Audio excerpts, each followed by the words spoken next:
Has Bray Wyatt just hinted at his return to wrestling? And we have a major update on the status of OKADA for the upcoming AEW New Japan Super Show. But first we have a huge update regarding the upcoming AEW console game. Following last night's episode of AEW Dynamite in Pittsburgh, Pennsylvania, AEW President Tony Khan would address the crowd ahead of the Rampage taping. The fans were then directed to do certain chants, which were then recorded to be used in the game itself. AEW went on to record chants for FTR, Aubrey Edwards, Cash, Dax, We Want Jeff, Sting, Boom, Bebe, and Adam Page. This confirms the appearances of FTR, Aubrey Edwards, Jeff Hardy, Sting, Adam Cole, and Hangman Page in the game. Jeff is one of the most interesting additions to the roster, with this showing that even AEW's newest signings have a chance of making the cut. Khan would also confirm the name of the game will be AEW Fight Forever, with this being a term that the company filed to trademark last month. The release date for the game is yet to be official, although Fightful recently reported that AEW are aiming for a September 2022 release, meaning we could just be months away from getting our hands on it. But will you be buying the new AEW video game when it comes out, and what will be the first match that you play? Let me know in the comments down below.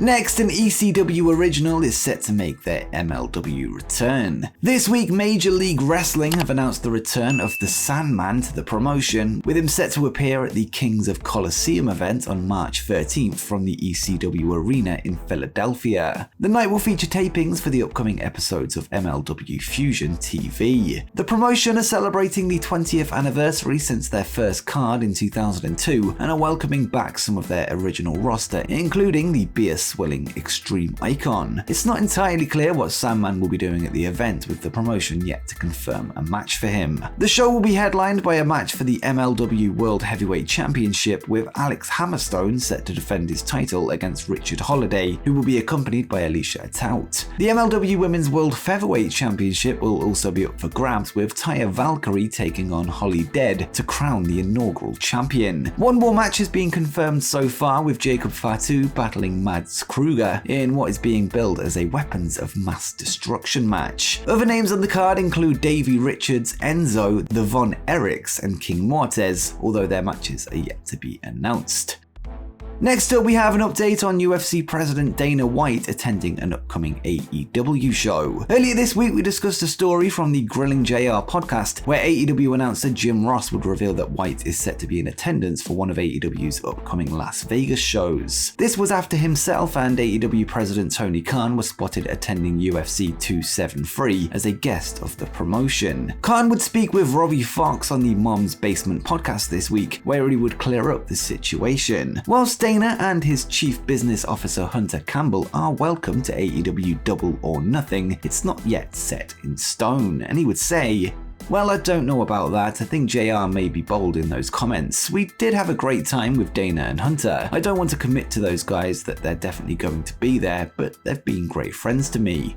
I was talking to those guys about our show coming up in Vegas, Double or Nothing, and we also have a big show coming up at the Forum, June 1st for Dynamite. So I would love to have Dana and Hunter come to AEW. Dana has been a great friend to me, so hopefully we can host him like they've hosted us." Whilst it's not impossible that Dana White will be at Double or Nothing in May, it seems for now we can just assume that he's not, although there is a possibility.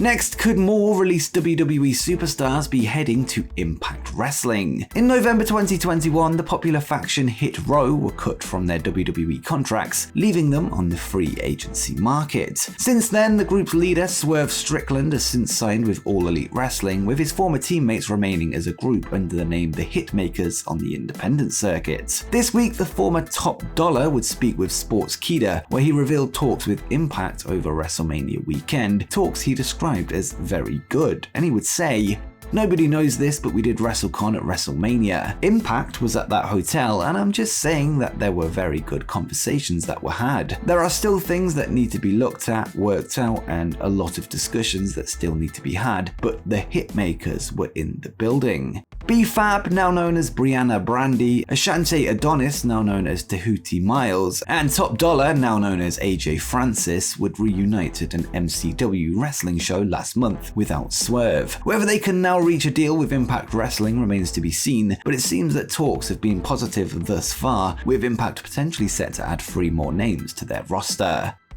Next up, Samoa Joe has discussed the future of Ring of Honor. Over the years, ROH has been a hotbed for up-and-coming independent wrestling stars, playing a pivotal role in careers such as CM Punk, Seth Rollins, AJ Styles, Samoa Joe, and Bryan Danielson, and that's just to name a few. Following the recent takeover by AEW president Tony Khan, Samoa Joe would return to the company following his WWE release, going on to win the television championship. Speaking with the New York Post this week, Joe would reveal that he hopes ROH continues its traditions of being the breeding ground of wrestling's future and said, "Ring of Honor has been a tremendous launching pad for so many superstars in the industry and one that is remembered fondly by most of those superstars. Aside from the people involved, I think the industry as a whole love to see it survive, to regain prominence and become as great as it has been in the past.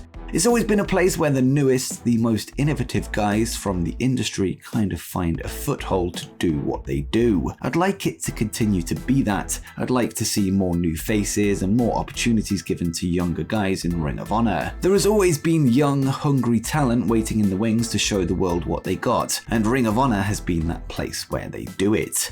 It seems that ROH will be acting as somewhat of a developmental territory for All Elite Wrestling, with some bigger names sprinkled on top. Under new ownership, the future looks bright for the promotion, with talks said to be happening with Warner Media to start broadcasting ROH TV, potentially giving them the promotion's biggest exposure yet.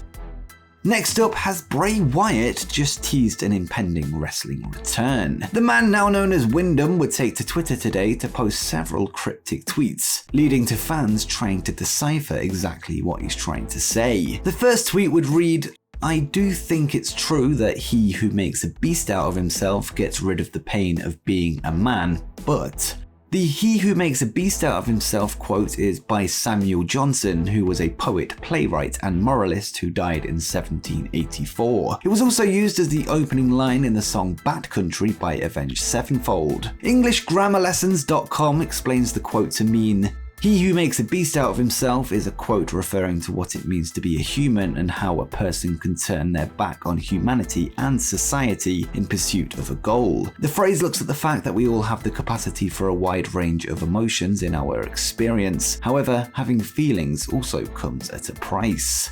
What Wyndham means by this is, of course, up for interpretation. He then went on to make more cryptic posts and said, "But if you become the machine, you don't have to feel at all." This would be accompanied by a peculiar sketch of what appears to be some kind of human/snake/reptilian being, and then he added, "to be sentient." For those unaware, sentient means to experience feelings and sensations, or to be conscious. On top of all the cryptic messages, Wyndham's Twitter name has been changed to an emoji of a red circle, a further sign that he is teasing an upcoming return, with everything potentially set to be coming full circle. Whilst it's impossible to know exactly what Wyndham is trying to hint at, it seems that he's laying the groundwork for some kind of reveal in his own unique way. But what do you make of Wyndham's tweets? Let me know in the comments down below.